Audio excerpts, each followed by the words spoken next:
দিদি, আমার না শ্বশুর বাড়িতে থাকতে একদম ভালো লাগছে না। শাশুড়ি মা সব সময় কাজ করতে বলে, রান্না করো, বাসন ধুয়ে দাও, জামা কাপড় কেচে দাও। এর থেকে বাপের বাড়িতে অনেক ভালো ছিলাম রে।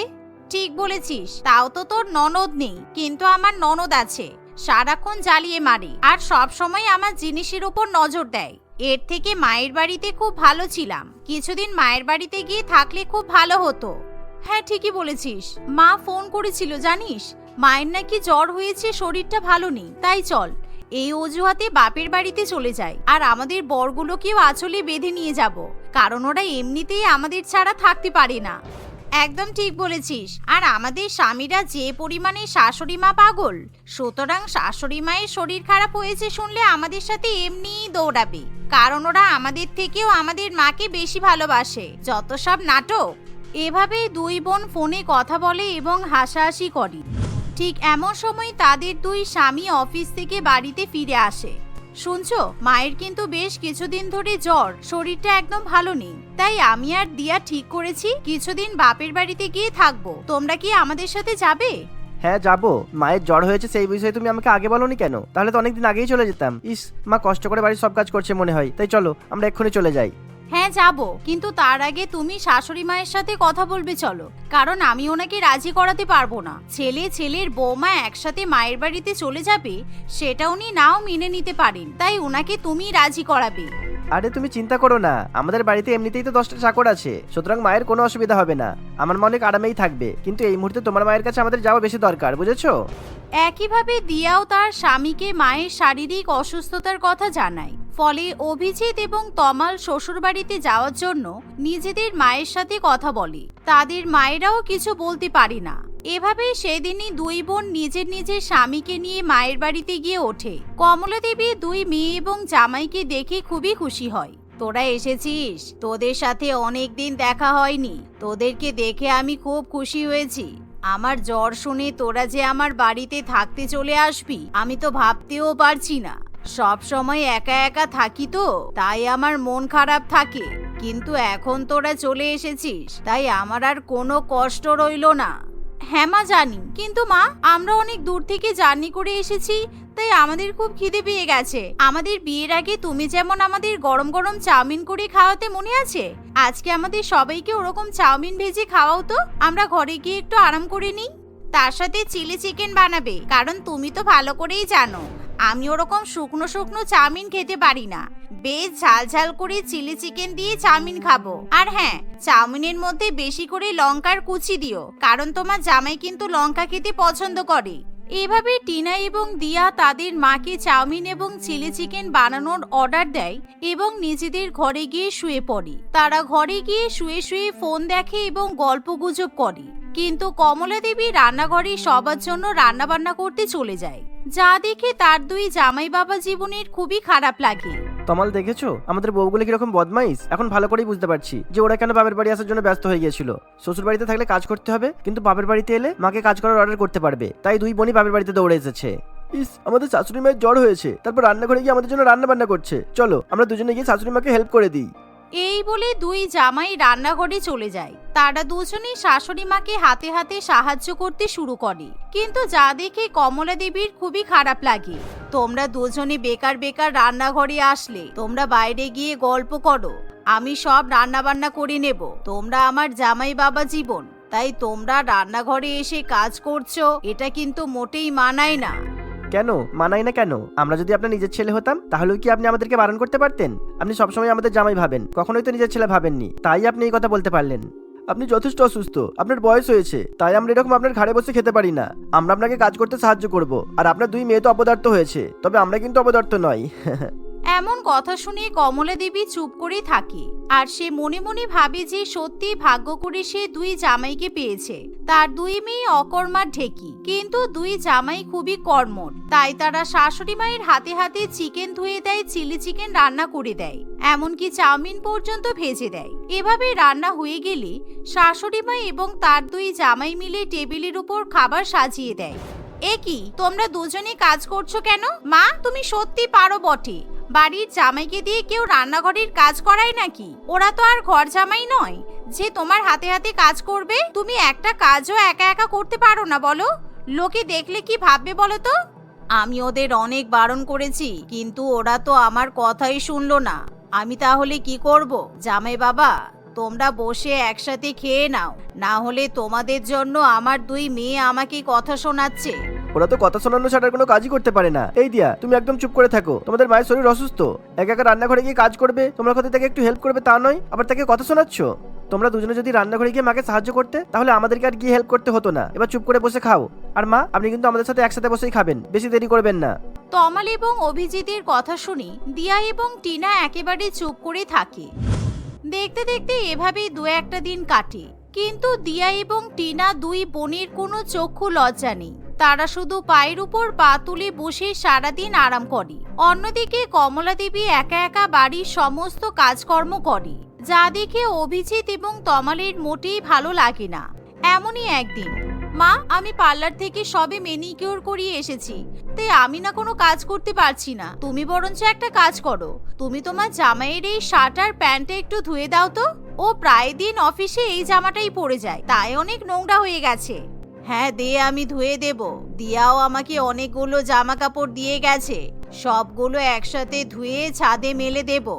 এমন সময় অভিজিৎ খবরের কাগজ পড়তে পড়তে শাশুড়ি মায়ের কথা শুনতে পায়। দাঁড়ান মা, আপনার মেয়ে হাতে ম্যানিকিউর করেছে, কিন্তু আমি তো আর হাতে ম্যানিকিউর করিনি, তাই জামা কাপড়গুলো আমাকে দিন, আমি সব ধুয়ে দিচ্ছি। তুমি জামা কাপড় ধোবে কেন? এই তো সকালবেলা তোমরা দুজন মিলে বাজার করে নিয়ে এসে দিলে, ব্রেকফাস্ট বানালে, আবার এখন জামা কাপড় ধোবে? তোমরা যদি এত কাজ করো তাহলে মা কি করবে? কিছুদিনের জন্য বাপের বাড়িতে এসেছি, তাই মা আমাদের সেবা করুক। বাপের বাড়িতে এসে কি মায়ের মাথা কিনে নিয়েছো নাকি? তোমার সাথে আমি এখন কোনো কথা বলতে চাই না, কেননা কথা বাড়ালেই ঝগড়া হবে। এই বলে অভিজিৎ তার শাশুড়ি মায়ের হাত থেকে নোংরা জামা কাপড়গুলো নিয়ে নেয় আর নিজেই বাথরুমে গিয়ে জামা কাপড় কাচতে শুরু করে। তমালও অভিজিৎকে সাহায্য করে, যা দেখে দিয়া এবং টিনা 2 বোন একেবারে জ্বলে ওঠে। আমাদের বরগুলোর বাড়াবাড়ি দেখলে গায়ে একেবারে জ্বলে যায়। সবসময় শুধু শাশুড়ি মায়ের পেছন পেছন ঘুরবে আর মাকে সাহায্য করবে, তবে কিন্তু আমাদের দিকে কোনো খেয়াল নেই, দেখেছিস? একদম ঠিক বলেছিস। যখন আমরা শ্বশুর বাড়িতে কাজ করি তখন তো আমাদেরকে একটাও সাহায্য করে না। কিছু বললেই বলে বাড়িতে চাকর আছে, চাকর সব কাজ করবে। আর এখন আমাদের বাড়িতে এসে মায়ের প্রতি দরদ একেবারে উতলে উঠছে। ফালতু একেবারে। মাকে কিছু বলতে গেলে মাও তো ফোঁস করে ওঠে। এভাবে দেখতে দেখতে কিছুদিন কেটে যায়। প্রত্যেক দিন 2 জামাই মিলে শাশুড়ি মাকে অনেক সাহায্য করে, যা দেখে 2 মেয়ে মোটেই সহ্য করতে পারে না। শাশুড়ি মায়ের হাতে হাতে রান্না করে দেওয়া, ঘরবাড়ি পরিষ্কার করে দেওয়া, ঘর গোছানো, জামা কাপড় ধুয়ে দেওয়া ইত্যাদি 2 জামাই মিলে করে। অন্যদিকে 2 মেয়ে শুধু মায়ের সাথে খারাপ ব্যবহার করে। একদিন শাশুড়ি মায়ের শরীর খুব অসুস্থ থাকায় 2 জামাই মিলে তাকে ডাক্তারের কাছে নিয়ে যায়। তারা যখন ডাক্তার দেখিয়ে বাড়িতে ফিরে আসে তখন, তোমাদের বাড়াবাড়ি আমার কিন্তু মোটেই ভালো লাগে না। কতবার আমরা 2 বোন তোমাদের দুজনকে ফোন করেছি বলো তো? তোমাদের কোনো খেয়াল আছে? কিন্তু তোমরা আমাদের ফোন রিসিভ করোনি কেন? হ্যাঁ, আজকে সকাল থেকে মায়ের শরীর খারাপ, তাই আমরা মায়ের এক্সরে করাতে গিয়েছিলাম, যেগুলো তোমাদের করানোর দায়িত্ব ছিল, কিন্তু তোমরা তো কখনো নিজেদের দায়িত্ব পালন করো না, তাই তোমাদের ফোন ধরিনি। আর এদিকে আমরা দুজনে তোমাদের জন্য সিনেমার টিকিট কেটে অপেক্ষা করছি। তোমরা সময় মতো সিনেমা হলে পৌঁছাতে পারোনি বলে আমরা বাড়িতে ফিরে আসলাম। টাকাগুলো যে নষ্ট হলো তার বেলা কি হবে? তোমরা কি আমাদেরকে জিজ্ঞাসা করে সিনেমার টিকিট কেটেছিলে? আর যখন সিনেমার টিকিট কেটেইছো, তাহলে মায়ের জন্য সিনেমার টিকিট কাটোনি কেন? মা যদি সিনেমা দেখতে না যায় তাহলে আমরাও যাব না। আর তোমরা কিরকম মেয়ে যে মায়ের শরীর খারাপ দেখেও কোনো খেয়াল না রেখে তোমরা সিনেমা দেখতে যাবে? ঠিক আছে বাবা, তোমরা এবার চুপ করো। আমার 2 মেয়ে বরাবরই একটু আদুরে মানুষ হয়েছে, তাই হয়তো ওরা এরকম করে, কিন্তু ওরা মনের খারাপ নয়। তাই তোমরা দুজনে গিয়ে আমার মেয়েদের সাথে সিনেমা দেখে এসো, ওদেরকে কষ্ট দিও না। একদম নাটক করবে না মা। যেদিন থেকে বাপের বাড়িতে এসেছি সেদিন থেকে তুমি আমাদের স্বামীদের গাধার মতো খাটাচ্ছ আর সবসময় শরীর খারাপের নাটক করছো।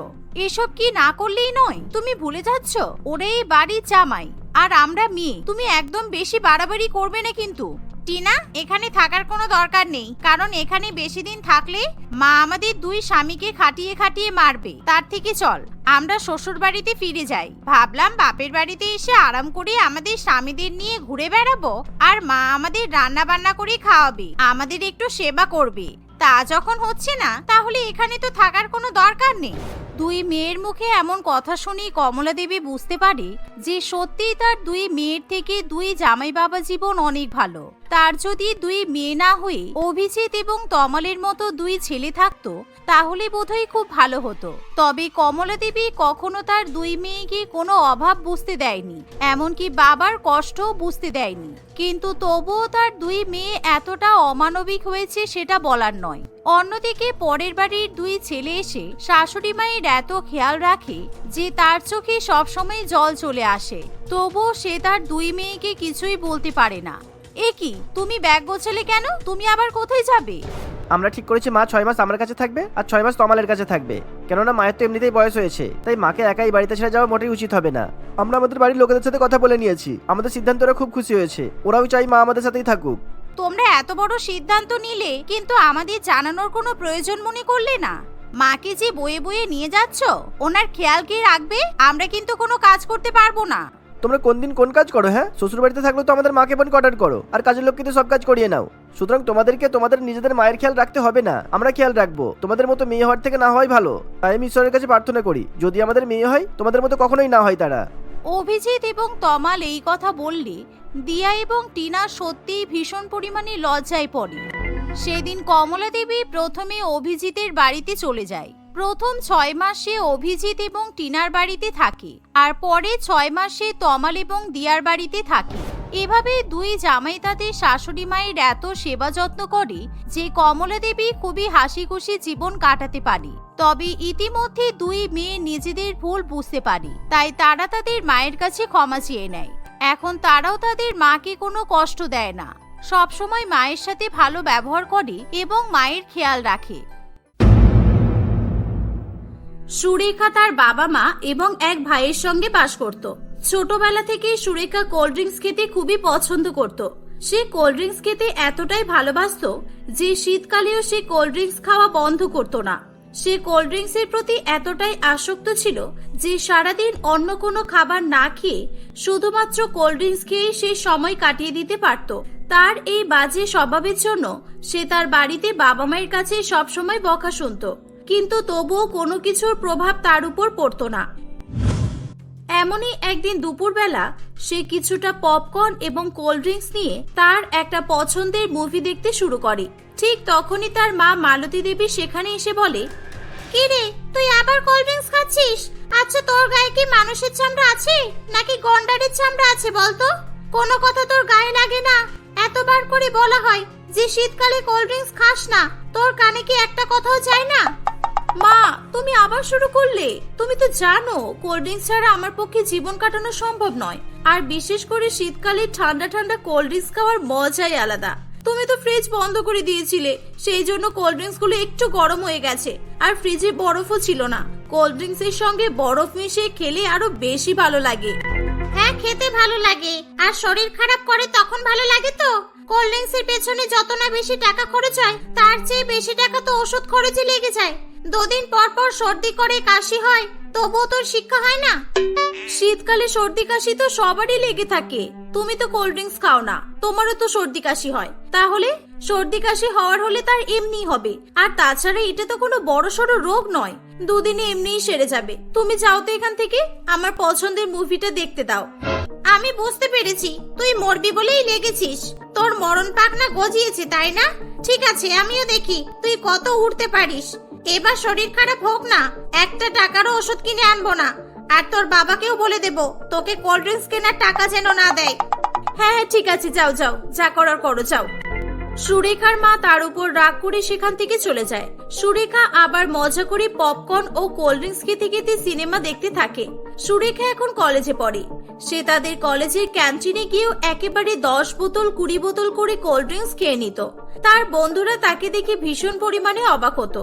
তাকে নিয়ে সবাই অনেক মজাও করত, কিন্তু সে কোনো দিকে কান দিত না। একদিন কলেজ থেকে বাড়ি ফেরার সময় সে একটি কোল্ড ড্রিঙ্কস এর দোকানে যায়। এই যে দাদা, কোল্ড ড্রিঙ্কস আছে? হ্যাঁ আছে, কি লাগবে? Coca Cola, Sprite, Thums Up, 7 Up, Frooti, Maaza, কোনটা লাগবে বলো? সবগুলো 2টো করে দিয়ে দিন। আর টোটাল কত হলো বলুন? আর একটা এখন দেবেন, এখানে দাঁড়িয়ে দাঁড়িয়ে খাবো, বাকিগুলো প্যাক করে দেবেন। এই নাও ধরো, এটা খাও, ততক্ষণ আমি বাকিগুলো প্যাকেট করে দিচ্ছি।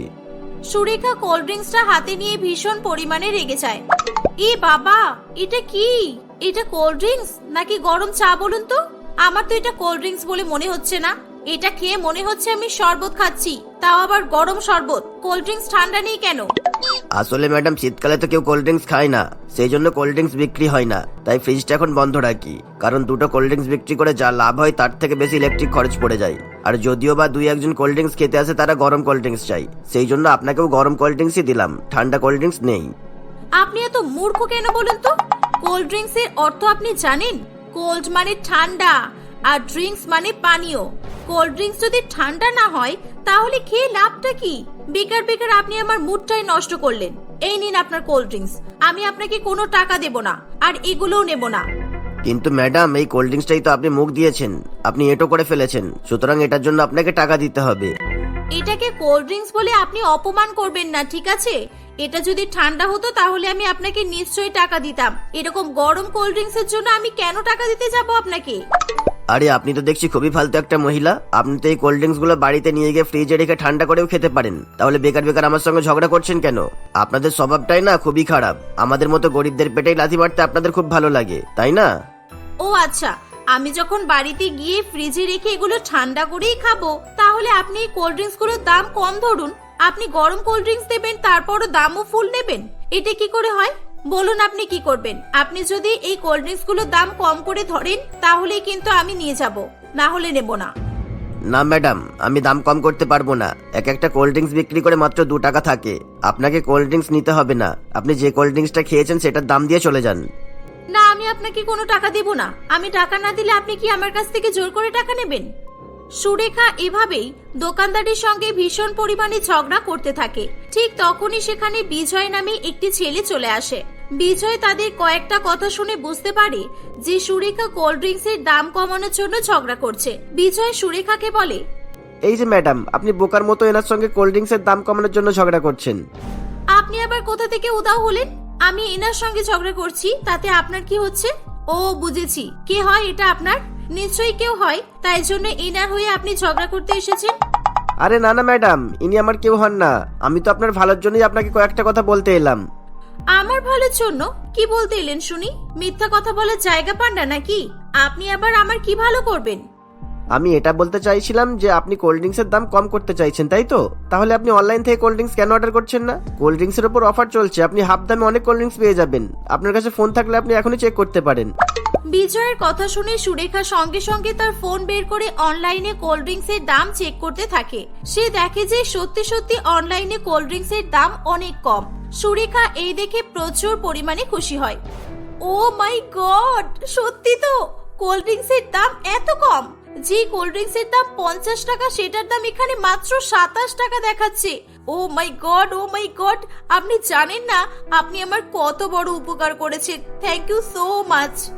আচ্ছা আচ্ছা ঠিক আছে, কোনো অসুবিধা নেই, এটা একটা সাধারণ জিনিস, আমি জানতাম তাই আপনাকে বললাম। না না, এটা কোনো সাধারণ জিনিস নয়, এটা আমার কাছে অনেক বড় একটা জিনিস। সত্যি আপনি খুব ভালো মানুষ। আপনি কি আমার বন্ধু হবেন? আপনার ফোন নাম্বারটা যদি পাওয়া যেত। হ্যাঁ হ্যাঁ নিশ্চয়ই, আমি আপনার বন্ধু হতে পারবো, কিন্তু আপনি যদি আমাকে শীতকালে কোল্ড ড্রিঙ্কস খেতে বলেন তাহলে কিন্তু আমি পারবো না। আমি আপনাকে কোল্ড ড্রিঙ্কস খেতে বলবো না, আপনি ভয় পাবেন না। আপনি না খেলেও কোনো অসুবিধা নেই, শুধু আপনি যদি আমাকে ভালোবেসে কোল্ড ড্রিঙ্কস খাওয়ান তাহলেই হবে। এভাবেই সুরেখা ও বিজয়ের মধ্যে প্রথম দেখাতেই খুবই ভালো বন্ধুত্ব হয়। তারা দুজনে একে অপরের ফোন নাম্বার এক্সচেঞ্জ করে। তারা বেশ কিছুক্ষণ একে অপরের সঙ্গে কথা বলে যে যার মতো বাড়ি চলে যায়। বাড়িতে এসেই সুরেখা অনলাইন থেকে অনেক অনেক কোল্ড ড্রিঙ্কস অর্ডার করে।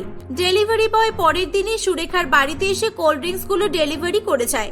সুরেখা আরো একবার বিজয়কে ধন্যবাদ জানানোর অজুহাতে ফোন করে। তারা দুজনে দীর্ঘক্ষণ ধরে ফোনে কথা বলে। সুরেখা বেশিরভাগ সময় কোল্ড ড্রিঙ্কস খেতে খেতে বিজয়ের সঙ্গে কথা বলতো। এরকম ভাবে সময় অতিবাহিত হতে থাকে। কয়েক মাসের মধ্যেই তারা একে অপরকে পছন্দ করে ফেলে এবং তারা একে অপরকে জীবন সঙ্গী করবে বলে ঠিক করে। কিছুদিনের মধ্যেই দুই পরিবারের সহমতে বিজয় ও সুরেখার বিয়ে হয়ে যায়। বিয়ের পর বিজয়, আমার অ্যাকাউন্টে কিছু টাকা পাঠাও তো, আমি আমার জন্য কোল্ড ড্রিঙ্কস অর্ডার করব। দেখো সুরেখা, এখন প্রচন্ড পরিমাণে শীত পড়েছে, এখন কিছুদিন কোল্ড ড্রিঙ্কস খাওয়া বন্ধ রাখো অথবা কম করে খাও, আর যদি সম্ভব হয় গরম কোল্ড ড্রিঙ্কস খাও, ঠান্ডা কোল্ড ড্রিঙ্কস খেও না, তোমার কিন্তু শরীর খারাপ করবে, বারবার বলছি। তাছাড়া এমনিতেও কোল্ড ড্রিঙ্কস কিন্তু শরীরের প্রচুর ক্ষতি করে। নাও তুমি এবার ফ্রিতে জ্ঞান দিতে শুরু করো না। টাকাটা পাঠাতে বলেছি, তাড়াতাড়ি পাঠাও, আমি কোল্ড ড্রিঙ্কস অর্ডার করব। সুরেখা বিজয়ের কাছ থেকে অনলাইনে টাকা নেওয়ার পর বেশ কিছু কোল্ড ড্রিঙ্কস অর্ডার করে দেয়। পরের দিন একটা ডেলিভারি বয় সুরেখাকে কোল্ড ড্রিঙ্কস ডেলিভারি দিতে আসে। সুরেখা সঙ্গে সঙ্গে কোল্ড ড্রিঙ্কস এর প্যাকেট খুলে চেক করতে থাকে। দাঁড়ান, আপনি এখন যাবেন না। আগের দিন প্যাকেটের মধ্যে দুটো কোল্ড ড্রিঙ্কস কম ছিল। এ কি, এই বোতলটার সিল খোলা কেন? কি হলো বলুন, এই বোতলটার সিল খোলা কেন? আর এই বোতলে কোল্ড ড্রিঙ্কস এর পরিমাণও অনেক কম আছে। এটা আমি বলতে পারবো না ম্যাডাম, আমাদের কোম্পানি থেকে এটা প্যাক করে দেওয়া হয়। আমাদের কাজ হচ্ছে শুধু ডেলিভারি করা, তাছাড়া আমি আর অন্য কিছু বলতেও পারবো না। আপনি বলতে পারবেন না তো কে বলতে পারবে? কোল্ড ড্রিঙ্কস এর ডেলিভারি তো আপনি দিতে এসেছেন, তাহলে এটার দায়িত্ব আপনাকেই নিতে হবে। আমার তো মনে হচ্ছে নিশ্চয়ই এই বোতলটার সিল আপনি খুলেছেন আর কিছুটা কোল্ড ড্রিঙ্কস খেয়ে নিয়েছেন। না না ম্যাডাম, তা আবার কখনো হয় নাকি? আমার মনে হচ্ছে এটা কোনো কারণে কোনো এক এমপ্লয়ি ভুল করে ফেলেছে, আর বোতলের সিলটা খোলা হয়, কোল্ড ড্রিঙ্কসটা হয়তো পড়ে গেছে, তাই জন্য কম মনে হচ্ছে। আপনি একদম মিথ্যা কথা বলবেন না। আপনি কি ভেবেছেন আপনি চালাকি করবেন আর আমি আপনার চালাকি ধরতে পারবো না? আমাকে এখনই এই বোতলটা চেঞ্জ করে অন্য বোতল এনে দিন। ক্ষমা করবেন ম্যাডাম, এটা আমার পক্ষে সম্ভব নয়। আপনি কোম্পানির বিরুদ্ধে কমপ্লেন করতে পারেন, আপনি রেটিংও দিতে পারেন, রেটিংয়ে গিয়ে বাজে কমেন্টও করতে পারেন, কিন্তু আমি কিছু করতে পারবো না ম্যাডাম, সরি।